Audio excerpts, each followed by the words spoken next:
పైకి లీటర్లా కనిపించే ప్రతి ఆయిల్ ప్యాకెట్ లీటర్ కాకపోవచ్చు, కానీ ఫ్రీడమ్ ఆయిల్ ప్యాకెట్లో మాత్రం ఖచ్చితంగా లీటర్ నూనె ఉంటుంది. నమస్తే, నేను కేశవ్ సుమన్ టీవీ. ఆంధ్రప్రదేశ్ ఉప ముఖ్యమంత్రి పవన్ కళ్యాణ్ చిన్న కుమారుడు సింగపూర్లో గాయపడిన తర్వాత పరిస్థితి ఏంటి? మెగా ఫ్యామిలీ కుటుంబ సమేతంగా పవన్ కళ్యాణ్ కూడా సింగపూర్లో ప్రస్తుతం తన చిన్న కుమారుడి పరిస్థితిని వాకప్ చేస్తున్నారు. అక్కడ ఉన్నటువంటి రిపోర్ట్స్ని బట్టి వస్తున్న సమాచారం ఏంటి? ప్రమాదం తీవ్రత విషయంలో మాత్రం మొదట ఊహించిన దానికంటే ఎక్కువగా ఉంది అన్న విషయం అందరికీ అర్థమైంది. కానీ పవన్ కళ్యాణ్ చిన్న కుమారుడు గురించే అందరూ ఆలోచిస్తున్నారు. సో ఒకసారి విశ్లేషించే ప్రయత్నం చేద్దాం. మనతో పాటు అనలిస్ట్ చందు శ్రీనివాస్ గారు ఉన్నారు. చందు శ్రీనివాస్ గారు నమస్కారం. నమస్కారం అండి. ఇప్పుడు ఆయన ఆల్రెడీ అనౌన్స్మెంట్ ఒకటి చేసి బయలుదేరారు. సో చాలామంది ఏంటంటే ప్రమాద తీవ్రత అయితే పెద్దది అన్న విషయం అర్థం చేసుకున్నారు. కానీ ఆయన పరిస్థితి ఏంటి, ఇప్పుడు గాయపడినటువంటి చిన్నారి పరిస్థితి ఏంటి అనే దాని మీద ఎక్కువ ఆసక్తి ఉంది. ఏంటి అసలు ఏమైనా అప్డేట్స్ కానీ సమాచారం కానీ ఉందా? నిన్నటి నుంచి చూసుకుంటే పరిణామాలు ఈ రోజుకి మనకు వచ్చే సమాచారం ప్రకారం అవుట్ ఆఫ్ డేంజర్ అని చెప్పుకోవాలి. ఎందుకంటే 30 మంది చిన్నారులు వేసవి శిక్షణ తరగతులు, మార్క్ శంకర్ 7 సంవత్సరాల వయసు. ఏమైందని అంత ప్రపంచవ్యాప్తంగా నేను ఉత్సుకత. దేశ ప్రధాని మోదీ గారి కాడి నుంచి, గవర్నర్ గారి కాడి నుంచి, సినిమా నటులు, మంత్రులు, స్పీకర్లు అందరూ కూడా వాకప్ చేశారు. తొందరగా కోలుకోవాలని జగన్మోహన్ రెడ్డి గారితో పాటు అందరూ కూడా ఆకాంక్షించారు. అదే సమయంలో ఆగమేఘాల మీద చిరంజీవి గారితో పాటు, చిరంజీవి గారి ఫ్యామిలీతో పాటు పవన్ కళ్యాణ్ గారు కూడా సింగపూర్ బయలుదేరారు. అంటే ఇక్కడ ఓవరాల్గా ఏంటంటే ఇమ్మీడియట్గా స్పందించిన తీరు ఏదైతే ఉందో, ఆ రెస్క్యూ టీమ్, ఫైర్ సిబ్బంది కావచ్చు, ఆ ప్రికాషన్స్ వల్ల 31 మంది పిల్లలు ఉంటే ఒక్కళ్ళు మాత్రం 10 సంవత్సరాలు ఒక ఆడపిల్ల చనిపోయింది. అది కూడా చాలా బాధగా పవన్ కళ్యాణ్ గారు వ్యక్తం చేశారు. మిగతా అందరూ కూడా కాళ్ళకి, చేతులకి చిన్న చిన్న గాయాలని. కాకపోతే పొగ అనేది ఆ తీవ్రత, పిల్లలు పాపం ఊపిరాడగలుగుతారు, ఊపిరితిత్తుల్లో ఆ పొగ పీల్చుకోవడం వల్ల దాన్ని అంటే ఒకేసారి ఏమంటే తగ్గాలంటే స్పీడీ రికవరీ అంటే 4-5 రోజులన్నా పడుతుంది. ఊపిరితిత్తులతో పోయిన పొగ వల్ల బ్రాంకోసిస్ ద్వారా, బ్రాంకోస్కోపీ ద్వారా దాన్ని బయట తీయడానికి ప్రయత్నం చేస్తున్నారు. కానీ ప్రమాదం జరిగినటువంటి తీరు చూస్తే చాలా దట్టమైన పొగలు రావడం ఇవన్నీ చూస్తే ఏదో పెద్ద యాక్సిడెంట్ జరిగింది అనేటువంటి అభిప్రాయం వస్తుంది. నార్మల్ షార్ట్ సర్క్యూటే కారణమా, లేదంటే ఇంకేమన్నా దీనికి రీజన్స్ ఉన్నాయా స్పెసిఫిక్గా? మీరు అన్నట్టు షార్ట్ సర్క్యూటే కారణం అండి. ఎందుకంటే అది వేసవి శిక్షణ తరగతులు కానీ స్కూల్ కూడా కాదండి. అంటే వాళ్ళకి శిక్షణ ఇవ్వడం నిమిత్తం సింగపూర్లో చాలా సిస్టమేటిక్గా వేసవి తరగతులు ఉంటాయి. దాంట్లో ఎటువంటి ఇది ఇంతకుముందు ఎప్పుడు జరగలే ఇటువంటి ఇన్సిడెంట్. కాబట్టి అలా అనుకోకుండా పాపం చిన్నపిల్లలు అందరూ కూడా, వాళ్ళకి పాపం ఊహ తెలిసి తెలియని వయసు, ఆ పొగ పీల్చుకోవటంలో చూస్తే మనం కూడా దట్టమైన పొగ చూస్తే కనుక ఎవరికైనా మనకే ఊపిరాడదన్నమాట.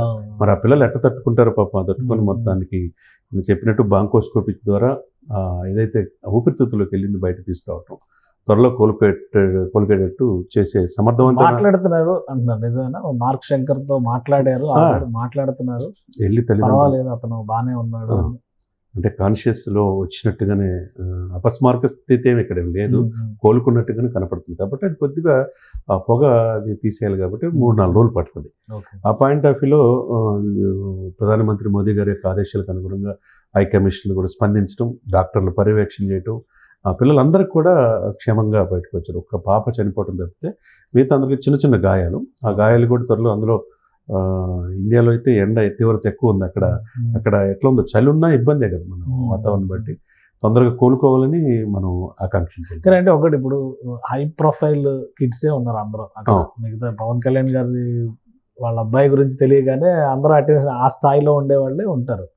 సో ఇంత నిర్లక్ష్యంగా జరిగిందా ప్రమాదం, లేదంటే అజాగ్రత్తగా ఉండడం వల్ల జరిగిందా ఏంటి? దానిపైన ఏమన్నా ఎంక్వైరీ కానీ స్థానికంగా విచారణ కానీ ఉంటుందా?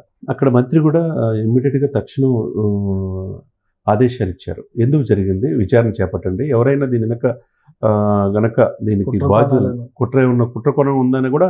ఎందుకంటే మీరు అన్నట్టు హై ప్రొఫైల్ చదువుకోవడానికి సింగపూర్ ఎక్కువ మంది చదివిస్తుంటారు పిల్లల్ని, లోయర్ క్లాసెస్ వరకు. మరి ఆ యాంగిల్లో కూడా వాళ్ళు చర్యలు తీసుకునే అవకాశం ఉంది. విచారించి దాని వెనక ఏమైనా కుట్ర ఉందనేది కూడా తెలియాల్సిన అవసరం ఉంది. అదే క్రమంలో మానవ తప్పిదమా లేకపోతే షార్ట్ సర్క్యూట్ అనేది కూడా విచారణలో తేలాల్సి ఉంది. ఏదేమైనా కానీ ప్రాణాపాయం ఎక్కువగా జరగకుండా, ఒక పాప పిల్ల 10 సంవత్సరాల వయసులో ఊపిరాడక వచ్చేదని కానీ చనిపోయింది. ఆ అమ్మాయికి ఆత్మశాంతి కలగాలని మనం కోరుకోవాలి. అదే సమయంలో ఇప్పుడు ఉన్న మిగతా పిల్లలందరూ కూడా త్వరగా కోలుకొని వాళ్ళ హ్యాపీగా వాళ్ళ ఇంటికి వెళ్ళాలని మనం ఆకాంక్షించాలి. Right right. చిరంజీవి గారు కూడా వెళ్ళారు. ఫ్యామిలీలో అందరూ కూడా ఒక ఆందోళనతో ఉన్నటువంటి సందర్భం ఇది. అందరూ రాజకీయ నాయకులందరూ కూడా పవన్ కళ్యాణ్ గారికి 2 రాష్ట్రాల ముఖ్యమంత్రులు, ప్రధానమంత్రి, గవర్నర్ గారు సంఘీభావం గవర్నర్ గారు అందరూ తెలిపారు. సో అప్డేట్ ఇచ్చే అవకాశం ఉంటుందా? తప్పకుండా ఉంటుందండి. ఎందుకంటే నిన్న పాపం వాళ్ళ ఫ్యామిలీలో కిరణ్ బర్త్డే నిన్న. మూడంతా స్పాయిల్. మూడంతా ఒకవైపు ఏమో ఆ బర్త్డే కూడా పక్కన పెట్టి ఆయన అరకులో మనం చూసాం. అక్కడ గిరిజనుల కోసం, అభ్యున్నతి కోసం ఆయన పర్యటన ఇచ్చేసింది. అదే సమయంలో ఈ దుర్ఘటన జరగటం అనుకోని పరిణామంగా భావించాలి. ఏదైనా కానీ తక్షణ చర్యలు తీసుకోవటం, ఆగమేఘాల మీద అందరూ కూడా స్పందించడం, ఇది రాజకీయాల్లో కూడా కావాల్సింది. ఇదే ఒకళ్ళు ఇబ్బందులు ఉన్నప్పుడు రాజకీయాలు అనేది పక్కన పెట్టి తొందరగా కోలుకోవాలి. ఉప ముఖ్యమంత్రి గారు కుమారుడు అని చెప్పి అందరూ కూడా స్పందించిన తీరు, ఏది పార్టీలకు అతీతంగా తీరు అందరూ కూడా జగన్మోహన్ రెడ్డి గారు ట్వీట్ చేయటం, అందరూ కూడా ఆయన కూడా పవన్ కళ్యాణ్ గారు కూడా పేరున ఎవరైతే ట్వీట్ చేశారో అందరికి కూడా కృతజ్ఞతలు చెప్పటం, అదేవిధంగా ఆయన కోలుకోవాలని చెప్పి గుడుల్లో కూడా పాపం మొక్కుకున్న వాళ్ళందరూ కూడా చెప్పిన తర్వాత ఆయన బయలుదేరటం అనేది అందరూ కూడా చాలా హ్యాపీగా ఫీల్ అవుతున్నారు. ఏదైనా కానీ ఆ ఇంట్లో ఒకవైపు రాజకీయాల సినిమాలో బిజీగా ఉన్న ఈ సమయంలో ఈ ఇన్సిడెంట్ జరగటం అనుకోని సంఘటనగా మనం భావించాలి. తొందరగా కోలుకొని ఇంటికి వస్తే బాగుంటుంది అనేది అందరి ఆకాంక్ష. థ్యాంక్ యూ శ్రీనివాస్ గారు. ఇది పవన్ కళ్యాణ్ చిన్న కుమారుడు మార్క్ శంకర్ కోలుకుంటున్నారు. ప్రస్తుతం మాట్లాడినట్టుగా కూడా ఒక సమాచారం వస్తుంది. ఇక కాలిన గాయాలకు సంబంధించి చికిత్స నడుస్తుంది.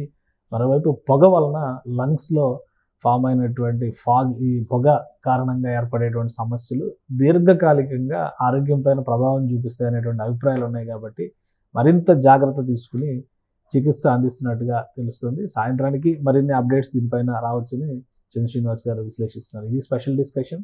Keep watching. సుమన్ టీవీలో మీ పర్సనల్ అండ్ బిజినెస్ ప్రమోషన్స్ కోసం కింది నెంబర్కి కాంటాక్ట్ చేయండి.